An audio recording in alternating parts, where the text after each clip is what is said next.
Cartridges ready? And Mom. Alright, negative team? Yes. Yeah, my partner. Yes, sir. That'll be it. Finally, the last speech is round. Been waiting forever for this. Alright, so first thing what this round I think is boiled down to is who's achieving their goals. Alright? The goals that the negative team have brought up have basically been what helps Israel achieve self-reliance. Might I point out they also dropped their argument about independence and how that all got mixed up and confused. But it's nice we got that out of the way. Alright? But in my speech, I brought up some more goals for our case.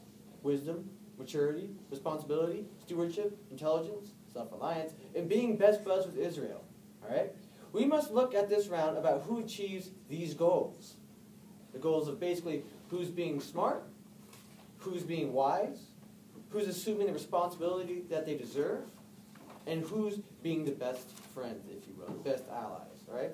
Speaking of allies, England versus Israel. Alright? They have brought up, well, we don't give England any more help because they don't need it, and we should do the same with Israel.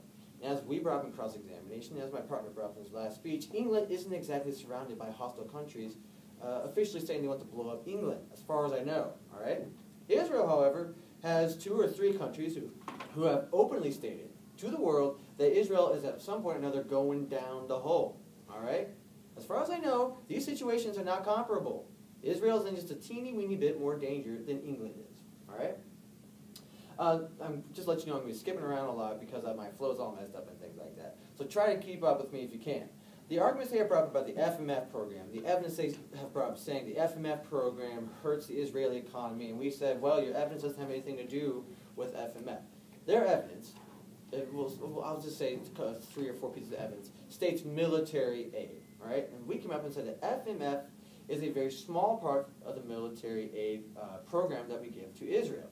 They have made a whole-to-part fallacy. All right? They said, well, all the military aid is hurting Israel. Therefore, each little bit of military aid is also hurting Israel.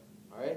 Why is it a fallacy? Because they brought up no evidence stating from any reputable source that FMF is either hurting the Israel economy, is forcing Israel to spend money, or that is just being dumb. All right? So in essence, they have not addressed the point that we have brought up about the FMF program. Both of us seem to agree that it's a good program. All right? They just proposed ending it earlier, which brings me to their mandates. All right? Mandate 1, I believe, was that, mandate 1 was that the FMF, the money we give to Israel, they can spend anywhere.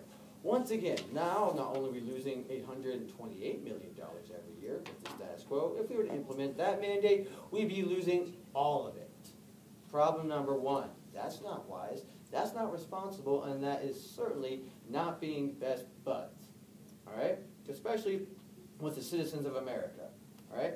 Their mandate 2, as we have brought up, they said, well, the mandate 2 argument we've had about mandate 2 is already in place.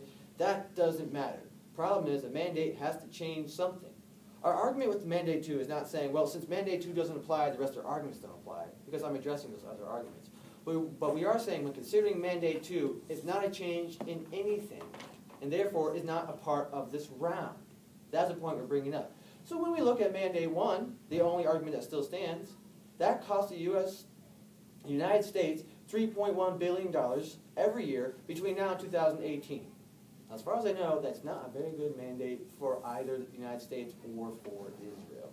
And then their argument, once again, about how our aid is hurting Israel, and once again, and they brought up that we haven't brought any counter evidence except in our first day seed.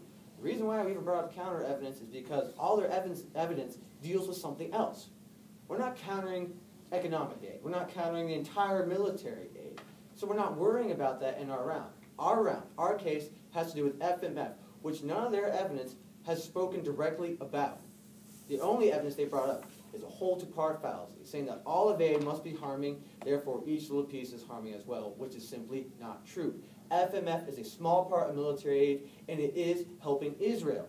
Why is it helping Israel? How is it helping Israel? Because we're still being best buds. We're being responsible with the money that we have. They have to be responsible with the deals that they sign with us.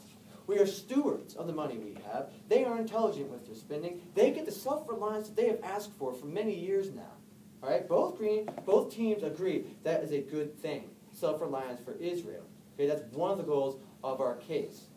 Their proposition is basically that after 2018, FMFA to Israel will be cut.